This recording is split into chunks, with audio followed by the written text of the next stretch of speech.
শিক্ষা করার জন্য সফরে বের হলেন, রওনা হইলেন। এখনকার সময় মতো নয়, এখনকার সময় মতো আগে হেলিকপ্টার প্লেন ছিল না, যানবাহন ছিল না।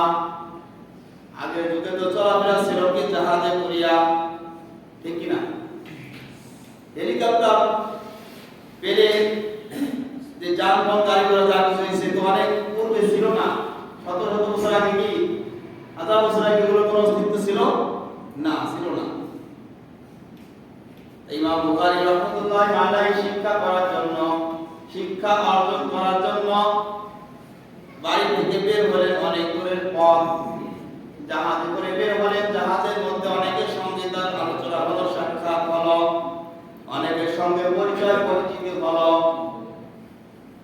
মানুষ যখন চলাচল করে, গাড়িতে যাক, জাহাজে যাক, প্লেনে যাক, এই চলাচল পথে মানুষ পরিচিত না হলেও কথা বলতে বলতে এক পর্যায়ে কি সম্পর্ক হয়ে যায়, পরিচিত হয়ে যায়, ঠিক কিনা?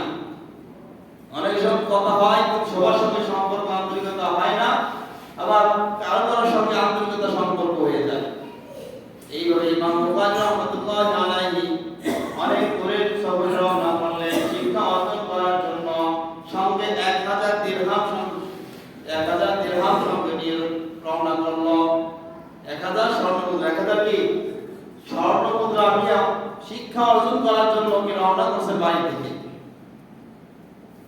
এবার ওই জাহাজের মধ্যে কথোপকথন হতে হতে তার সঙ্গে আলোচনা করতে করতে এক পর্যায়ে আলোচনা হলো যে আমি শিক্ষা করার জন্য আমি বাড়ি থেকে বের হয়েছি, রওনা হয়েছি। শিক্ষা করার জন্য যেহেতু দূরের পথ যাইতেছ, কত কেমন কি অর্থ সংগ্রহ করেছ? বলছে আমি সংগ্রহ করেছি 1000 স্বর্ণমুদ্রা নিয়ে আমি রওনা করেছি। কত? 1000 স্বর্ণমুদ্রা। তখনকার যুগে 1000 স্বর্ণমুদ্রা এখন তো লাখের উপরে পার হয়ে যাবে, লাখ লাখের উপরে পার হয়ে যাবে। তখনকার কথা, আরে হাজার বছরের বেশি আগে কথা, আজকের কথা যদি 50-100 বছর আগে 5 টাকা আর এখন 5 টাকা দাম কি সমান আছে? আকাশ পাতাল ব্যবধান। সেই যুগের 1000 স্বর্ণমুদ্রা নিয়ে শিক্ষা অর্জনের জন্য বের হলো। আলোচনা করতে করতে যখন জাহাজের মধ্যে একজনের সঙ্গে আলোচনা করলো, তার নিয়তটা হয়ে গেল পরিবর্তন। তার মনের মধ্যে শয়তান একটা কুচিন্তা ঢুকিয়ে দিল। এই যে আলোচনা করছে যে আমি শিক্ষা করার জন্য যাইতেছি 1000 স্বর্ণমুদ্রা সঙ্গে নিয়ে। এবার তার কাছে বলছে, তার মনের মধ্যে একটা শয়তান কি করছে, চিন্তা ঢুকাই দিছে, এই সম্পদের মালিক কেমনে পাওয়া যায়। শয়তান মনের মধ্যে পরামর্শ দিল, চিন্তা উদয় করিয়া দিল, এই সম্পদের মালিক থেকে ভাই আমাকে একটা কৌশল অবলম্বন করতে হবে। যে কৌশল অবলম্বন করলে ওই সম্পদের মালিক অটোমেটিক আমি হয়ে যাব। আমার নিজের হাতে ওটা অর্জন করতে হবে না, সকলে খোঁজ করে এনে আমার হাতে ধরিয়ে দিবি। কৌশলটা চিন্তা করলো, কাজে লাগাই। অন্য কেউ তো জানে না, ওকেই বলছে শুধু, আর এই সুযোগটা কাজে লেগে এবার জাহাজের মধ্যে কান্নাকাটি শুরু করে দিল, চিৎকার করা শুরু করলো যে আমার এই জাহাজের মধ্যে আমি 1000 স্বর্ণমুদ্রা নিয়ে রওনা হয়েছিলাম, হঠাৎ আমার সেই থলিটা হারিয়ে গেছে, স্বর্ণমুদ্রার থলিটা আমি পাইতেছি না। যখন এগুলো কান্নাকাটি শুরু করলো, জাহাজের পরিচালক যারা ছিল তারা বলছে কেউ কেউ জায়গা থেকে নড়বেন না, যারা তার স্থানে সেখানেই থাকবেন, জায়গাকে পরিবর্তন করবেন না, সকলকে চেক করা হবে। যার কাছে 1000 স্বর্ণমুদ্রা থলে পাওয়া যাবে, অল্প সেই চোর হবে, তার থেকে মাল নিয়ে আসল মালিককে পৌঁছায় দেওয়া হবে। এবার জাহাজে কত মানুষ, অনেক মানুষ এক সাইডে চেক করতে করতে করতে আসতেছে।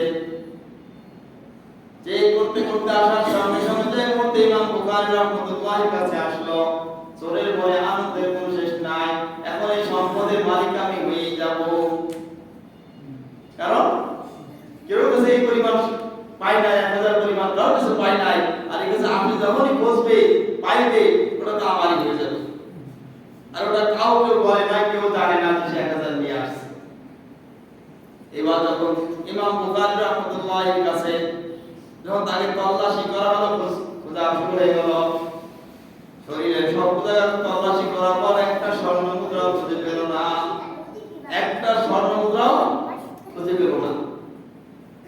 তাকেও খুঁজে খুঁজে সমস্ত জাহাজ সকলকে খোঁজা হলো, কেউ কাছে 1000 স্বর্ণ মুদ্রা খুঁজে পেল না, আর ইমাম বুখারী রাহমাতুল্লাহর কাছে একটি স্বর্ণ মুদ্রাও খুঁজে পেল না।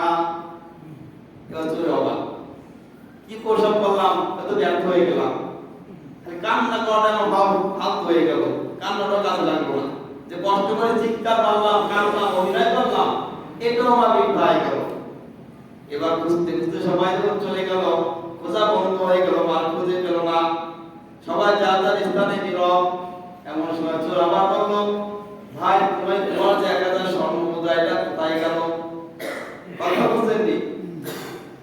যে তোমার যেটা ছিল, আমার না হারিয়ে গেছে, আমারটা আমি পাই নাই, তোমার যেটা ছিল সেটা তো বুঝতে পারলো না, তোমারটা কি করলাম? এবার ইমাম বুখারী কয়, যখন তল্লাশি শুরু করছে, যদিও মালটা আমার হালাল মাল, নিজের মাল, এর মধ্যে কোনো সন্দেহ না, আল্লাহই জানে, আল্লাহই সাক্ষী, কিন্তু এখন এই আমার মালের যদি আমি লোভ করি, আমার মাল আমি কেন দিব, আমার মাল আমি কেন হাতছাড়া করবো, চাইলে কি দিতে হবে না? এই চিন্তা করে যদি রাত্রে করে পকেটে রাখতো, তাই অবশ্যই তার কাছে যখন পাঁচ ঘুরে দেখতে 1000, সে না চাইলেও সমাজের মধ্যে অসম্মানিত একটা চোর হিসেবে সাব্যস্ত হইত, আর মালটা হাতছাড়া হয়ে যেত। বছর যখন মানুষ তল্লাশ নাবিকরা যখন আমার কাছে তালাশ করতে করতে আমার নিকটে আসার পূর্বে আমি সকলে চোখের অগোচরে, চোখের আড়ালে আমি এটা সমুদ্রের মধ্যে ফেলে দিয়েছি। কেন ফেলে দিলাম? আমি রাসূলের উম্মত, রাসূলের খাঁটি উম্মত, আমি রাসূলের আল্লাহর মানব, রাসূলের তরিকা আদায় করব, তরিকা অনুযায়ী জীবন সাজাবো। আল্লাহ রাসূল বলেন, বাল্লিগু আন্নী ওয়ালাউ আয়া, আমার পক্ষ থেকে একটি বাণী তোমার কাছে যায়, এটা আমার অন্যের উম্মত